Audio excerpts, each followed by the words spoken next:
नमस्कार, एक बार पुनः आप सभी का स्वागत है। अभी हम बात करते हैं वनों की फंक्शंस की। हम मोटे तौर पे वर्गीकरण कर सकते हैं फॉरेस्ट के फंक्शंस का। तो ये वर्गीकरण है, इसको हम चार भागों में वर्गीकृत करते हैं: protective function, productive function, regulative function और एसेसरी फंक्शन। सबसे पहले हम देखते हैं प्रोडक्टिव फंक्शन को। तो फॉरेस्ट जो हैं वो हमें प्रोटेक्शन देते हैं किसके अगेंस्ट? सोइल इरोजन, जो मृदा अपरदन होता है उसके लिए ये मृदा को प्रोटेक्ट करते हैं। अगर हम वनारोपण करके रखते हैं तो मृदा का अपरदन नहीं हो पाता, क्योंकि वृक्षों की जो जड़ें हैं वो मृदा को बांध के रखती हैं। वन्य क्षेत्रों में बहुत ही कम मृदा अपरदन देखने को मिलता है। जो बंजर इलाके हैं जहाँ पे वृक्षों की निहायती कमी है, वहाँ पे मृदा अपरदन अक्सर देखा जाता है और निरंतर हो रहा है। ड्रॉउट्स और फ्लड्स, सूखे और बाढ़ से भी हमें प्रोटेक्ट करते हैं फॉरेस्ट। जब घने वन्य क्षेत्र में बारिश होती है तो अगर वर्षा तेज़ी से भी होती है तो वो वृक्षों की डालियों से, पत्तों से टकरा करके जब तक धरातल पर पहुंचती है तब तक उसका वेग काफ़ी कम हो जाता है। तो वो पानी को होल्ड करके रख सकते हैं वन, तो बाढ़ नहीं आती। और दूसरा, जहाँ सूखे क्षेत्र हैं वहाँ पे अगर वृक्षारोपण किया जाता है तो वहाँ के वातावरण में नमी बढ़ती है, और आप सब जानते हैं आर्द्रता बढ़ने से फिर बाद में वर्षा की मात्रा भी उस क्षेत्र में बढ़ती है। जो नॉइज़ पोल्यूशन होता है उसको रोकने में भी वनों का बहुत ही महत्वपूर्ण योगदान है। ये शोर को एब्जॉर्ब करते हैं, जो तेज़ आवाज़ें होती हैं उनको ये अवशोषित कर लेते हैं, उसकी वजह से और जो ध्वनि प्रदूषण है वो भी कम हो पाता है। तो ये इसकी कुछ प्रोटेक्टिव फंक्शंस हैं। अब हम बात करते हैं रेगुलेटिव फंक्शंस की। तो जो फॉरेस्ट हैं वो रेगुलेट करते हैं ऑक्सीजन के स्तर को और कार्बन डाइऑक्साइड के स्तर को वातावरण में। वायुमंडल में ऑक्सीजन का स्तर बनाए रखने के लिए वृक्ष जो हैं वो मेनली रिस्पॉन्सिबल हैं। इसके अलावा जो फॉरेस्ट हैं वो टेम्परेचर को रेगुलेट करने में भी महत्वपूर्ण भूमिका निभाते हैं। शायद छोटी क्लासेस में भी आपने ऑक्सीजन चक्र, कार्बन चक्र ये सब पढ़ा है, और आप थर्ड ईयर में भी ये पुनः पढ़ेंगे, एनवायरमेंटल ज्योग्राफी में। तो देखिए, जो वृक्ष होते हैं वो श्वसन क्रिया में तो हालांकि हमारे जैसे ऑक्सीजन गैस लेते हैं और कार्बन डाइऑक्साइड गैस छोड़ते हैं, लेकिन जब वो वाष्पोत्सर्जन की प्रकाश संश्लेषण की क्रिया करते हैं तो उसमें कार्बन डाइऑक्साइड गैस को वो यूज करते हैं अपना भोजन निर्माण करने के लिए, और ऑक्सीजन गैस का निर्माण करते हैं।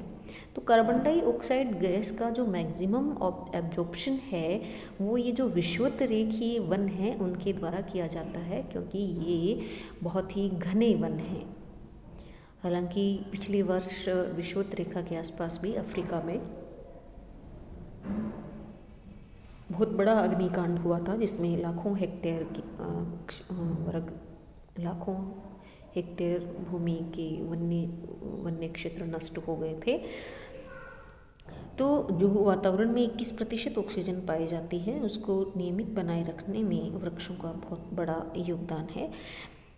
कार्बन डाइऑक्साइड की मात्रा को भी ये नियमित करता है, नियंत्रित करता है, और जो तापमान है उसको भी ये बढ़ने से रोकता है। वर्तमान समय में जो भूमंडलीय ऊष्मीकरण की समस्या हमारे सामने बड़ा सा मुंह खोल के खड़ी है, उसका भी समाधान यही है कि अधिक से अधिक वृक्षारोपण किया जाए। ये वातावरण में नमी और ठंडक को बनाए रखते हैं, जिससे टेम्परेचर बहुत ज़्यादा नहीं हो पाता है। अब हम बात करते हैं प्रोडक्टिव फंक्शंस की। तो आप सब जानते हैं कि हमें पेड़ पौधों से क्या क्या प्राप्त होता है। आप ये चीज़ 4th और 5th क्लास से पढ़ते आ रहे हैं कि फॉरेस्ट हमें बहुत सारे उत्पाद प्रोवाइड करवाते हैं, जैसे गम, रेजिन्स, दवाइयाँ, कत्था, शहद, ये बांस, इमारती लकड़ी, फल फ्रूट्स, वेजिटेबल्स, वो सब हमें प्राप्त होती हैं। तो प्रोडक्टिव फंक्शंस आपके लिए नए नहीं हैं। अब हम बात करते हैं वनों की एसेसरी फंक्शंस की।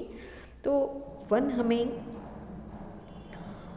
बहुत सारे प्रकार के फूल, फ्लोरा और फौना, फूल और जो वन्य जीव हैं वो भी वनों में ही निवास करते हैं। तो जहाँ वन घने होते हैं वहाँ वन्य जीवों की भी जैव विविधता अधिक पाई जाती है।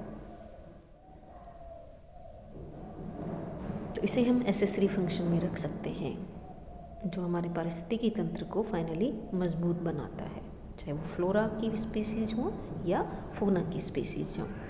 तो ये कुछ फंक्शंस थे जो हमने वन्य संसाधनों के बारे में पढ़े। ये हमारे जो विभिन्न प्रकार के हमने भारत में वनों के प्रकार पढ़े थे, उनमें जो सबसे ज़्यादा पाए जाते हैं वो हैं पतझड़ी वन और आर्द्र वन और ट्रॉपिकल थॉर्न वन।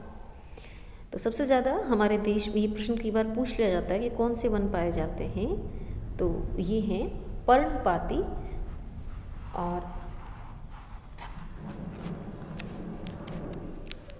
ट्रॉपिकल जो पर्णपाती वन है, उष्णकटिबंधीय पर्णपाती वन है, ये सबसे ज़्यादा मात्रा में हमारे देश में पाए जाते हैं और इन्हें हम मानसूनी वन के नाम से भी जानते हैं।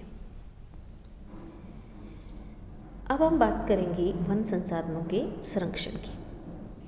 हमने पता कर लिया कि वनों का संरक्षण हमें क्यों किया जाना चाहिए, वन हमारे लिए कितने महत्वपूर्ण हैं, और अब हम बात करेंगे वन संसाधनों का संरक्षण। वन मानव को प्रकृति का सबसे मूल्यवान उपहार है। ये भारत जैसे कृषि प्रधान और विकासशील देश में अर्थव्यवस्था का मूल आधार है। कृषि और बहुत सारे उद्योग वनों पर काफ़ी हद तक निर्भर करते हैं। वन पर्यावरण को स्वच्छ रखने में भी महत्वपूर्ण भूमिका निभाते हैं। तेजी से बढ़ती हुई जनसंख्या और मानव की बढ़ती हुई आवश्यकताओं के कारण वनों का बड़े पैमाने पर विनाश किया गया है। पिछले 5 दशकों में लगभग 250 लाख हेक्टेयर भूमि पर वनों को विभिन्न प्रकार से हानि पहुंचाई गई है। वनों के संरक्षण का अर्थ मानव को वनों के गुणों से वंचित रखने से नहीं है। वन संरक्षण की हम बात करते हैं तो इसका मतलब ये नहीं है कि हम वनों का उपभोग ही बंद कर दें, बल्कि वनों का इस प्रकार से प्रयोग करने से है कि इससे हमारी अर्थव्यवस्था और उसके साथ साथ पर्यावरण पर प्रतिकूल प्रभाव नहीं पड़े। वनों का संरक्षण हमारे लिए राष्ट्रीय समस्या है और इसका हल भी राष्ट्रीय स्तर पर ही हमें ढूंढना होगा। इसके लिए वन विभाग का अन्य संबंधित विभागों से उचित तालमेल होना भी जरूरी है और जन समुदाय के सहयोग को हमें उच्च प्राथमिकता देनी होगी, क्योंकि बिना जन समुदाय के सहयोग के अकेली सरकार इस क्षेत्र में कुछ लाभदायक नहीं कर पाएगी। तो देखिए, जो गांव-गांव, ढाणी-ढाणी में ये जो वनों के संरक्षण की जिम्मेदारी है, ये वहीं के लोकल लोगों को देनी होगी। जो भी गोचर भूमि है, वहाँ पे सार्वजनिक चरागाह है, वहाँ पे इस तरीके के वन्य क्षेत्रों को विकसित किया जा सकता है वहाँ के सामान्य जनमानस के सहयोग से। उन्हें जिम्मेदारी भी देनी होगी और उन्हें उस क्षेत्र में जागरूक भी करना पड़ेगा। तो वनों का संरक्षण जो है वो अति आवश्यक हो गया है। वर्तमान में जो जितनी भी समस्याएं हमें देखने को मिल रही हैं, उनका समाधान वन संरक्षण में कहीं ना कहीं है। तो इसके लिए हम ये उपाय कर सकते हैं। सबसे पहले तो वनों की जो अंधाधुंध कटाई हो रही है उसे हम नियंत्रित करें और विशेष परिस्थितियों में अत्यावश्यक होने पे ही हम वृक्षों को काटें। वृक्षारोपण का जो कार्यक्रम है ये बड़े पैमाने पर चलाया जाना चाहिए ताकि जिन क्षेत्रों में वनों को काटा गया है वहाँ पर फिर से वन उगा सकें हम। वृक्षारोपण का कार्यक्रम इस ढंग से चलाया जाना चाहिए कि बंजर और अनुपजाऊ भूमि को वनों के आवरण से ढकने में हमें सहायता मिले और उनसे ईंधन, इमारती लकड़ी, घास और अन्य जो भी वन्य उत्पादन हैं वो हमें प्राप्त हो सके। सड़कों, रेल मार्गों, नदियों, नहरों, झीलों, इनके किनारों पर हम वृक्षों को लगा सकते हैं। देखिए, किसी एक सड़क का निर्माण किया जाता है तो उसके रास्ते में आने वाले बहुत सारे वृक्षों को काटा जाता है, पर्यावरण को बहुत हानि पहुंचती है। तो उसके एवज में हम ये कर सकते हैं, सड़क बनाने से रोकना नहीं है, सड़कें बनानी हैं, लेकिन उसके दोनों किनारों पर हम पुनः वृक्षारोपण कर सकते हैं। इसकी जिम्मेदारी हम वहीं के आसपास के लोगों को डिवाइड करके दे सकते हैं और उसकी देखभाल भी करेंगे और उनको बड़े वृक्ष बनने तक संभाल के रखेंगे, जिससे कि इनके आसपास की जो भूमि है उसको नुकसान नहीं होगा और पर्यावरण को स्वच्छ रखने में भी सहायता मिलेगी।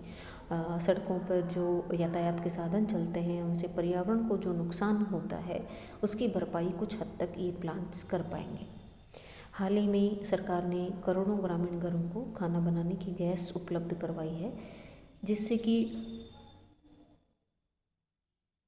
जो गृहिणियां हैं उन्हें खाना पकाने में सुविधा होगी, लकड़ी की बचत होगी और पर्यावरण स्वच्छ रहेगा। नगरों में हम हरित पट्टी का विस्तार कर सकते हैं तथा सामुदायिक जो भूमि है जहाँ भी, वहाँ हम वृक्ष लगा सकते हैं, पेड़ लगा सकते हैं। गाँवों में ग्राम पंचायत की भूमि या सामुदायिक भूमि पर हम पेड़ लगा सकते हैं। और भी बहुत सारे संरक्षण के उपाय हैं जिनको हम नेक्स्ट क्लास में देखते हैं। इस क्लास में इतना ही। धन्यवाद।